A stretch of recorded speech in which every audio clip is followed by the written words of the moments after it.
Hi friends, welcome back to my channel.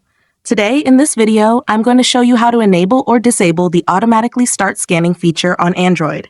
Please consider subscribing to my channel and liking this video. Let's get started, guys. Step 1. First, unlock your Nothing phone.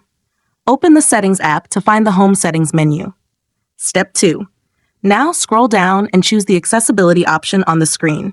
This menu contains additional options for customizing your accessibility features. Step 3. Next, scroll down to locate the Switch Access option. Tap on it. Step 4. Now scroll down to locate the Settings option. Tap on it. Step 5. Next, scroll down to locate the Automatically Start Scanning option. Unfortunately, this is turned off.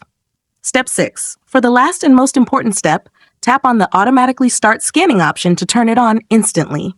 Or, do you want to turn the option off again? Tapping the option will turn it off by itself.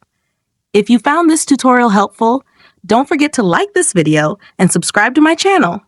Thanks for watching, and see you next time.